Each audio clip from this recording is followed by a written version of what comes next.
नमस्कार, आप देख रहे हैं एसटीवी न्यूज़। मैं हूं अंसारुल हक।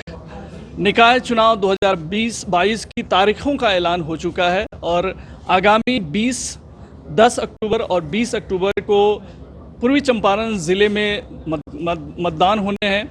और मतदान को लेकर के जो लंबे समय से तमाम तरह की बातें जो चल रही थी, उस पर आखिरकार विराम लग गया है और चुनावी प्रक्रिया शुरू हो चुकी है। तो कल जब तारीखों का ऐलान हुआ, उसके बाद से ही कोड ऑफ कंडक्ट लागू हो चुका है।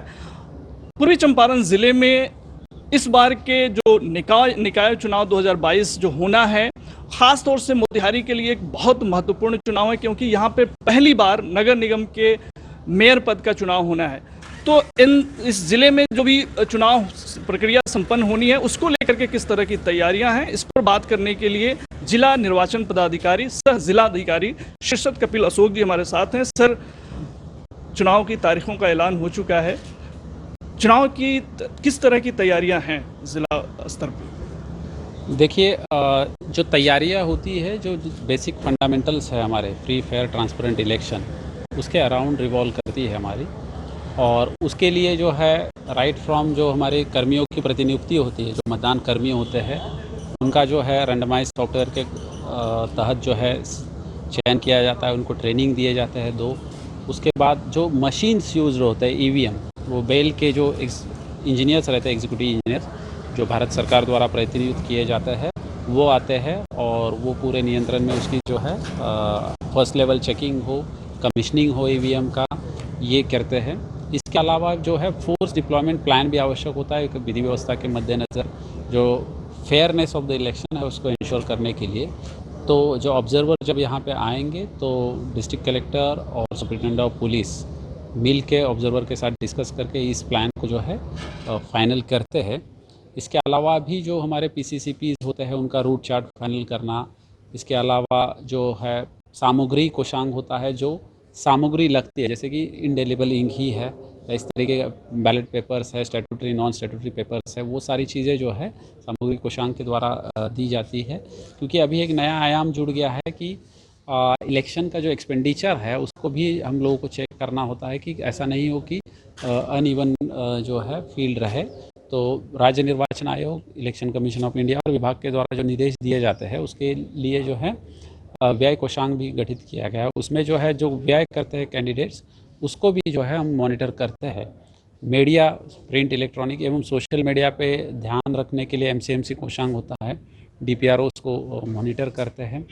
ओवरऑल जो है अलग अलग, जैसे कि मोतिहारी ज़िले की अगर हम बात करते हैं तो 5 नगर निकाय, जिसमें एक नगर निगम है मोतिहारी, शकिया और रक्सौल के नगर परिषद भी है। इसके अलावा भी सुगौली, अरेराज में भी जो है चुनाव यहाँ पे होने जा रहे हैं। तो यहाँ पे ये चुनाव हो रहे हैं। और अगर हम देखते हैं कि पॉपुलेशन जो है लगभग पहले चरण में 3 नगर निकाय है, सुगौली है, रक्सौल है और चकिया है। तो लगभग 1 लाख के करीब जो है पॉपुलेशन मतदाता जो है इसमें अपना मतदान का राइट इस्तेमाल करेंगे। और सेकंड चुनाव जिसमें नगर निगम मोतिहारी और अरेराज नगर पंचायत है, उसमें लगभग 2 लाख के करीब जो है यहाँ पे यह है। कुछ मतदान केंद्र चलंत भी होते हैं, वहाँ भी व्यवस्था हम लोगों को करनी होती है। इसके अलावा कोविड-19 का जो प्रोटोकॉल है, उस संदर्भ में भी डायरेक्शन कमीशन के द्वारा दिए गए हैं कि वो भी यहाँ पे अनुपालन किया जाएगा, जैसे कि सोशल डिस्टेंसिंग हो, मास्क का लगाना हो, इस तरीके की जो है चीज़ें यहाँ पे देखनी है। और मॉडल कोड ऑफ कंडक्ट, क्योंकि कल जैसे ही प्रेस नोट जारी हुआ है नगर विकास एवं आवास विभाग के द्वारा, तो वो लागू हो गया है जो नगर निकाय क्षेत्र जहाँ निर्वाचन होने वाला है वहाँ पे, तो उसका भी अनुपालन करना हमारे लिए बाध्यकारी रहता है। और उसके लिए भी जो है संबंधित निर्वाची पदाधिकारी है, उनको डायरेक्शन भी दिए गए हैं। 1-2 सवाल और सर आपसे इम्पोर्टेंट जो जानना चाहेंगे। आपने 5 जगहों की बात की, रक्सौल, चकिया, सुगौली, अरेराज और नगर निगम मोतिहारी के चुनाव होने। ढाका नगर परिषद क्षेत्र भी घोषित हुआ है और केसरिया, तो इन जगहों पर चुनाव क्यों नहीं हो रहे हैं? वो राज्य निर्वाचन आयोग एवं नगर विकास एवं आवास विभाग, क्योंकि एक स्टैट्यूटरी पीरियड होता है हर नगर निकाय के जो निर्वाचित सदस्य हैं उनके रहने के लिए, तो वो निर्णय उनके द्वारा ही लिया जाता है। उस पर मेरा कमेंट करना उचित नहीं है। नगर निगम का पहली बार मोतिहारी में चुनाव हो रहा है, इस बार डिफरेंट क्या लोग महसूस करेंगे और पहले से उनको किन चीज़ों के लिए तैयार रहने चाहिए? डायरेक्ट इलेक्शंस इस बार हो रहे हैं, तो मेरा तो ये मानना है कि जो अपनी चॉइस है, फ्रीडम जो है भारतीय संविधान ने जो दिया है, उसके तहत ही लोग जो है अपना मतदान का जो राइट है, हक है, उसको इस्तेमाल करें और किसी दबाव में, किसी लालच में ना आए। यही मेरा अनुरोध जो है पूर्वी चंपारण के लोगों को रहेगा। फेयर चुनाव के लिए तो आपकी तरफ से तमाम तैयारियां की ही जाती हैं, लेकिन बहुत सारे कंप्लेंट्स होते हैं लोगों के। जैसे अभी कल कोड ऑफ कंडक्ट लागू हो गया, अभी तमाम प्रक्रियाएं चलेंगी, लेकिन अभी भी लोगों का कहना है कि भाई अभी तक जो है पोस्टर बैनर टंगे हुए हैं प्रत्याशियों के, या जो भावी प्रत्याशी अपने आप को कह रहे हैं उनके। तो इससे रिलेटेड अगर कोई इश्यूज़ लोगों को आते हैं तो उनको क्या करना पड़ेगा, और जो आदर्श आचार संहिता है उसको फुल्ली तरह से लागू करने में कितना वक्त लगेगा?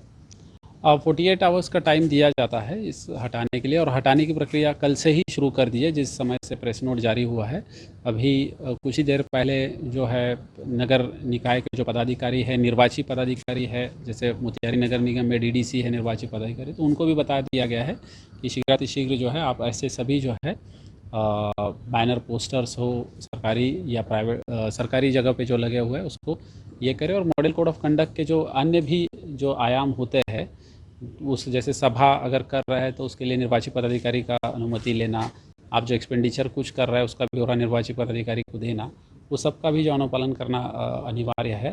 तो ये डायरेक्शंस हम लोगों ने दिए हैं, और कंट्रोल रूम जो है वहाँ पे आप लोग बात करके अपनी सूचना दे सकते हैं, या निर्वाची पदाधिकारी या जो ARO होते हैं डेजिग्नेटेड, उनके पास भी आप अपनी शिकायत दे सकते हैं, या हमारे DPRO जो है MCMC कोषांग के, वहाँ पे भी आप दे सकते हैं। इस बार के चुनाव में एक चीज़ बड़ा दिलचस्प है और लोग कई जगह चर्चा कर रहे हैं और सवाल भी लोग पूछ रहे हैं, वो बच्चे को लेकर के, उसके रिगार्डिंग जो है कैसे प्रत्याशी कितने बच्चे हों और किन किन पदों पे लड़ सकते हैं, इसके बारे में कुछ क्लियरिफिकेशन आपकी तरफ से। 4/4/2008 से पहले के जो भी बच्चे हैं, जिनके 2 से ज़्यादा भी है, तो नाम निर्देशन पत्र वो दाखिल कर सकते हैं। इस संदर्भ में जो है नोटिफिकेशन आ गया है, और बाकी के लिए जो है राज्य निर्वाचन आयोग ने अलग से डायरेक्शन भी दिए हैं, विभाग का भी पत्र आया है, तो उसी के तहत कार्रवाई होगी। इस बार के चुनाव के लिए आपका मैसेज उन तमाम क्षेत्रों में जहाँ पे चुनाव होने हैं वहाँ के लोगों के लिए?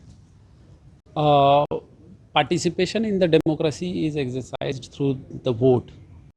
तो मैं समझता हूँ कि सभी लोग जो है नगर निकाय चुनाव में अपने वोट, मतदान का अधिकार जो है ज़रूर इस्तेमाल करें, और जो प्रक्रिया है और जो व्यवस्था है, निश्चित जो है फेयरनेस, ट्रांसपेरेंसी जो है और फ्रीनेस जो है हम इंश्योर करेंगे।